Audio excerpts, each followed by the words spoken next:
ว่ายังคนหมู่เขาว่าเจ้าหันรอมากจนบ่จืดปัดโตพี่น้องเอ้ยเนาะในใดสิได้ยังแน่ซับฮะโทรศัพท์น้ำได้เงินของน้อ้าวได้หมดเลยซะบ่ข้าบอกว่านี่นิ้วลุงมาพี่น้องเอ้ยโอ้มันจะเช่าน้องเช่านุ่งเขาจะปีนท้องเองคักเลยนี่สบายดีเด้อลุงเด้อสบายดี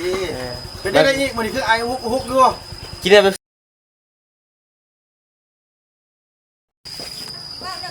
พี่น้องเนาะนี่แหละมันอยู่ก็อยู่ทางเฮือนน้องใบเตยนะพี่น้องเนาะก่อนเงิน7-8 แสนได้เดียวอยู่ทางบ้านทางเฮือนน้องใบเตยพี่น้องเนาะมาที่ซอดที่เซี่ยวมาดีก็ได้ไปเยี่ยมน้องเพิ่นเป็นจังไดแล้วพี่น้องเนาะ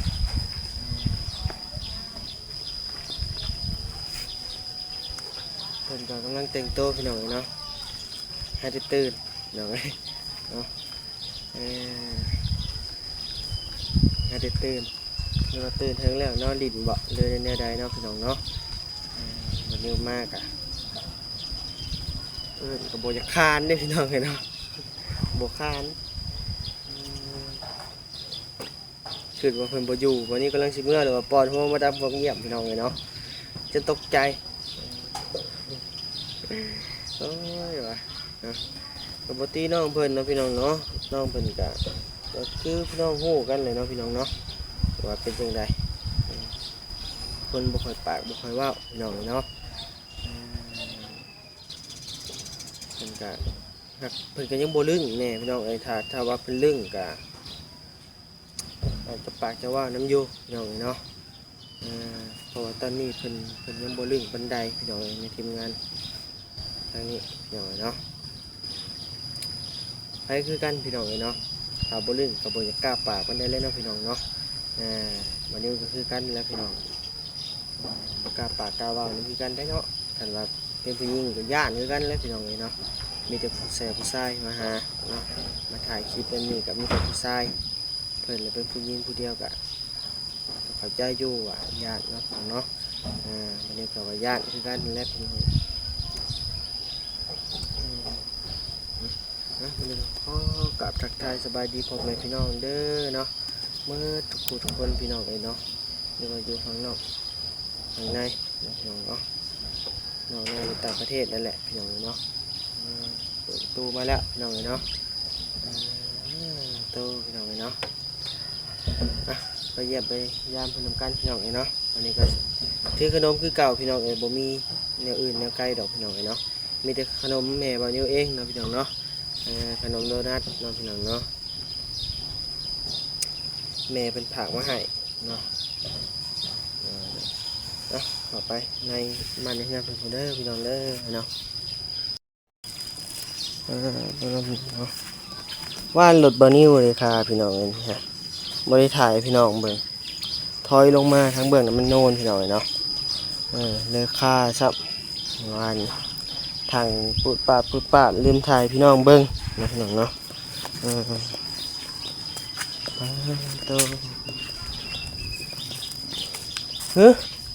ของใหม่บ่นะโต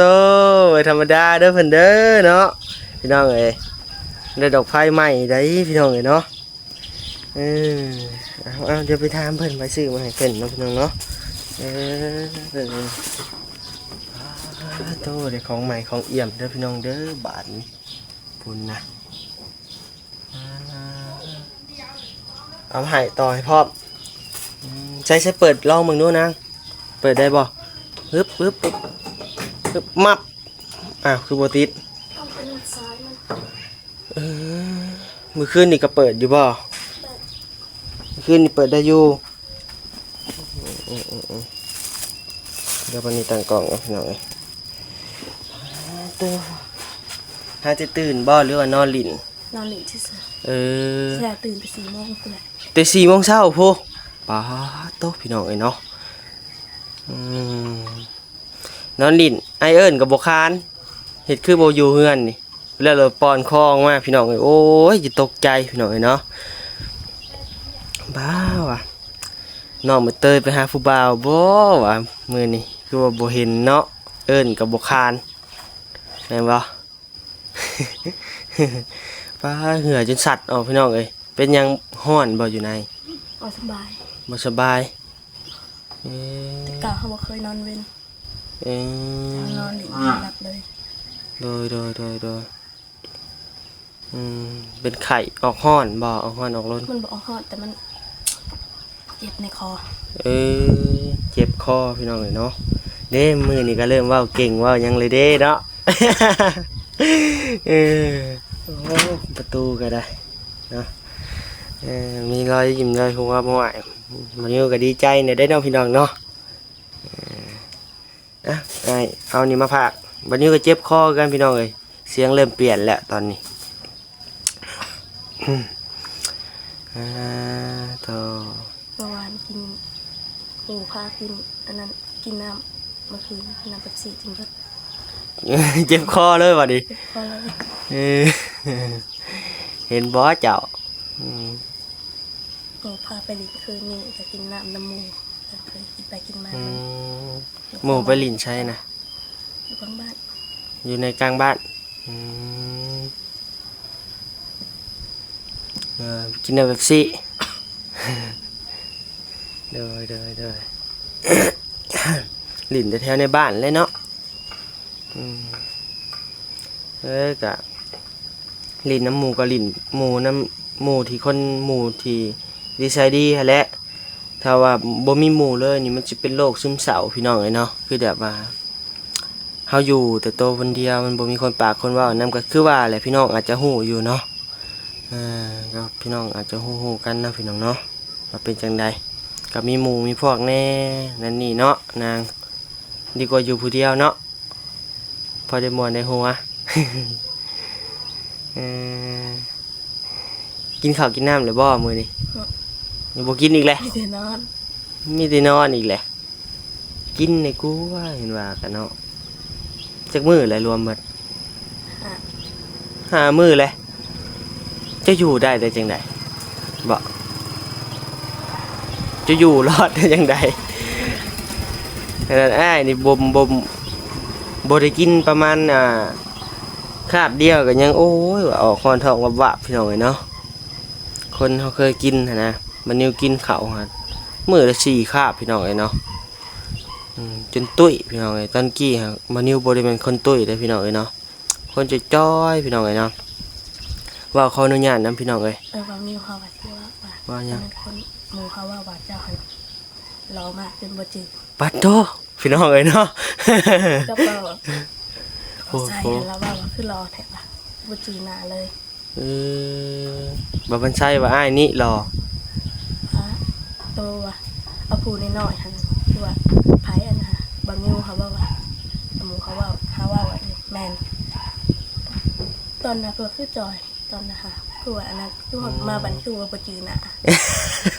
แต่เฮาว่า บัดนี้จ่อยอันบ่นี้ตุ้ยนี่กับบ่เกิน3 เดือนดอกพี่น้องเอ้ยเนาะบัดนี้มาขึ้นบาทเดียวบ่3 เดือนก็4 เดือนเลยพี่น้องเอ้ยเนาะบัดนี้ตุ้ยบาทเดียวพี่น้องเอ้ยบ่ฮู้ว่าเป็นหยังตอน เฮานังเกเราฮู้จักกับเจ้ากับบ่าวไซหั่นแหละเราค่ะพวกไอ้ตุดขึ้นมาแล้วบ่จืด เนาะพี่น้องเนาะตุ้ยกับตุ้ยโพดตอนตะกี้อัน49 กิโลบ่51นี่แหละพี่น้องเอ้ยเนาะมาบัดนี้60ปลายพี่น้องเอ้ยความตุ้ยของบ่าวนิวเนาะ จับกับกระหลัดเลย แม่นบ่ จับกระหลัดสับกันเลยน้ำหนัก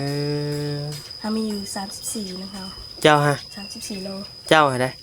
บ่เชื่อดอกติบักตุ้ยเนี่ย 34 บ่เชื่อ45นี่อันน่าจะเชื่ออยู่หรือว่าหา 45อยากไปซื้อ ใส่งัวนี่คนเลี้ยงงัวนี่ก็ โดยเอาถ่ายดิ ใส่ก็เตยว่า เด้อเชื่อบ่45โลบ่แม่นเนาะปะว่าถ้าจะควรเรื่องบ่ทันบ่ เด้อ ใช่บ่ผู้เลี้ยงงัวนี่ ตอนอยู่บ้านหัน50แท้แต่เดี๋ยวนี้เฮาบ่ค่อยกินข้าวมีแต่ไปดิบอย่างเดียว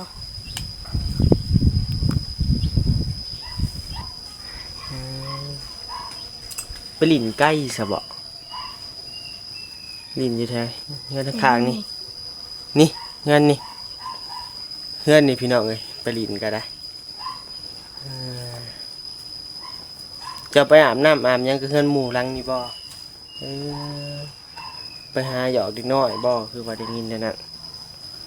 คือว่าได้ข่าวดีบ่ว่าอ้ายเพิ่นซื้อเต้ามาให้ซื้อยังมาให้บ่เคยดังเลยบ่ดังเลยบ่ ไม่ดัง เบอร์ดังซะดังแม่ลองดังมึงแม่ลองเห็ดลองกินเบิ่งเนาะถอดไข่ถอดนั่นนี่ไปดังอยู่เชิงนี่แล้วแหละเนาะมันบัดเอาเข่าจะเอาเข่าง่ายพี่น้องเนาะนี่ดังแถวระเบียงนี่เอาไม้มากาดบังหรือว่าดังแถวนี้แหละพี่น้องเนาะดังไปแล้ว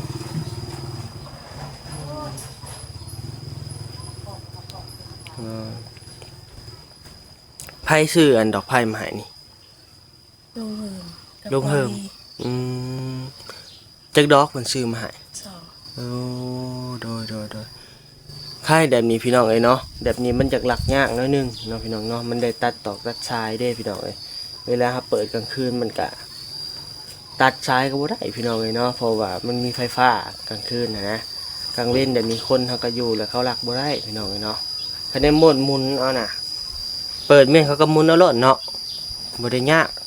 เขาหลักนะสองดอกอยู่ในดอกหนึ่งบ่ นายบริได้ ฮะ ดอกนายบริใส่ ซื้อมาสอง ใส่บ่เป็นแล้วเห็ดบ่เป็น น้องเฮิมนะเห็ดบ่เป็นมีบ่สายไฟอยู่ใน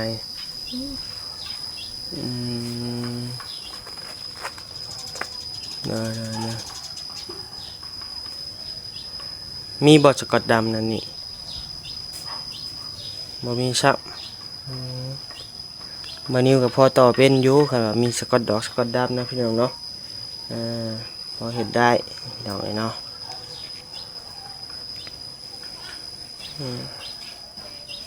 น้องคือบุกินข้าวกินน้ำนี่แหละอยู่ได้เนาะจ้ะเนาะ ลอยลีลอยแห้งพี่น้องเลยเนาะ อันนี้ยังว่าฮะอยู่คุณทิ้งซิปมื้อ อยู่ใส่ อยู่บ้านอะไรอยู่สวรรค์ค่ะ ป้าโตอยู่ศูนย์นะบ่กินข้าวชิปมื้อเจ้าอยู่ได้เนาะยอมหับ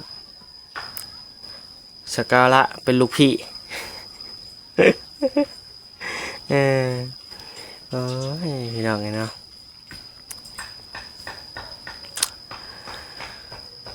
มีข่าวดียังเข้ามาแล้วบ่อ้ายเพิ่นมาแจ้งข่าวดีนั่นนี่แล้วบ่ แจ้งไปแล้ว แจ้งว่าในใดสิได้หยังแน่ โทรศัพท์ ฮะ โทรศัพท์น้ำใดเงินของน้ อ้าวได้หมดเลยซะบ่ ำ อ้าว อะไรแต่เต่า โอ้ยน้องพี่น้องเอ้ยตื่นเลยไปได้ว่าได้หมดเลยหมด เรา เด้อ บอกซื้อ ว่าเราสิซอยเฮ็ดเฮือนเฮ็ดนั่นนี่บ่แต่ยังว่าทางงบอยู่เนาะทางงบกับผู้ใหญ่ใจดีเพิ่นสิสดสิซอยเข้ามาซำใดก็ยังบ่ฮู้เนาะแม่นแล้วว่ะยังบ่มีเงินมาเฮ็ดติ ๆยัง โดยน้องเพิ่นบ่เข้าใจพี่น้องเอ้ยเนาะยังเบิ่งผู้รักผู้ใหญ่เพิ่นอยู่ว่าสิสดสิซอยมาซำใดนะพี่น้องเนาะว่าสิได้หยังแหน่แต่หลักๆบ่ลีหาสิตั้งเป้าหมายว่าสิเฮ็ดเฮือนเฮ็ดน้ำให้น้องน้ำนั่นนี่นะพี่น้องเอ้ยเนาะที่น้องเพิ่นเว้าฮะ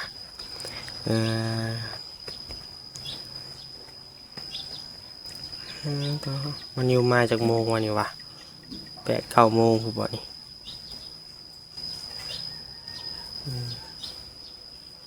บ่ได้ไปลิ้นผู้บอกมื้อนี้ด้านหลังไปหยอกเด็กน้อย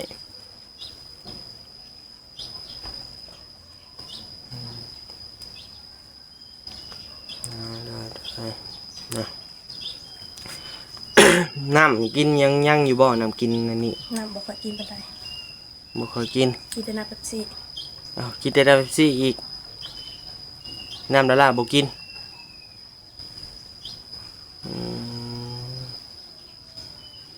ระวังเด้อว่าวบ่ออกได้มามื้ออื่นกินหลาย กิน นั่ง คืนก็เลยบ่มีเสียงเนาะ กินหลายเนาะเอ้าไผมานะพี่น้องเป้าบ่เหิมมาพี่น้องเลย นิ้ว เนาะ ไอ้นิ้วรถข้ามหมู่บ้านนี่ไอ้นิ้ว ลุงมาพี่น้องเลย โอ้มันจะแช่น้องแช่นุ่งเขาอย่าแบบปีนท้องเลยคักเลยนี่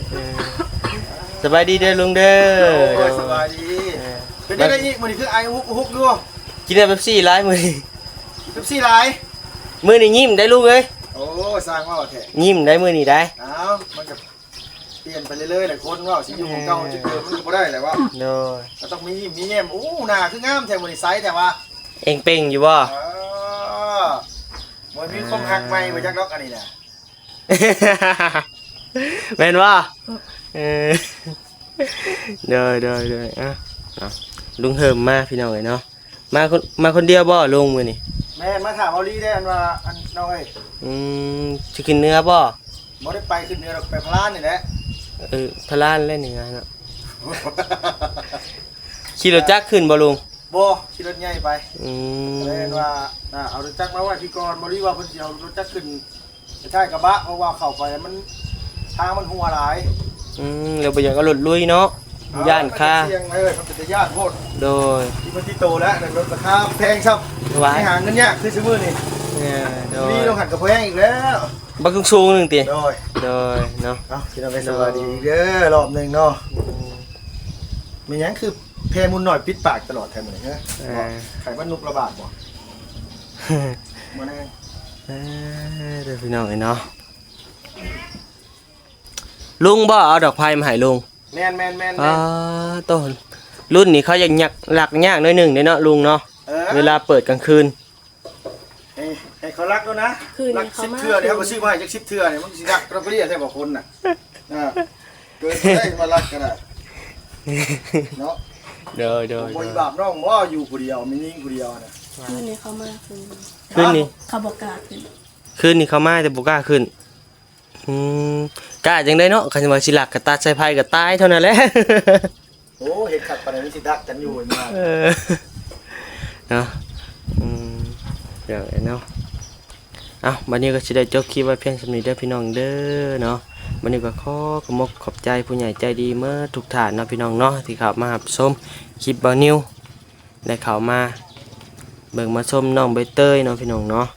วันนี้ก็ยินดีเด้อพี่น้องเด้อเนาะเรียกว่าผู้รักผู้ใหญ่ผู้ที่ใจดีมีใจบุญเนาะพี่น้องเนาะมีใจเมตตาน้องเพิ่นจากโซจากซอยว่าจังได้กะวันนี้ก็ยินดีเด้อพี่น้องเด้อเนาะสองท่านที่ต่อก็อยู่ทั้งหน้าคลิปเนาะพี่น้องเนาะวันนี้ขึ้นไว้ให้เนาะพี่น้องเนาะวันนี้ก็บ่มีอย่างไรมีแต่คำว่าสำบายดีเด้อน้องเด้อและสวัสดีผู้ใหญ่ใจดีเด้อพี่น้องเด้อเนาะ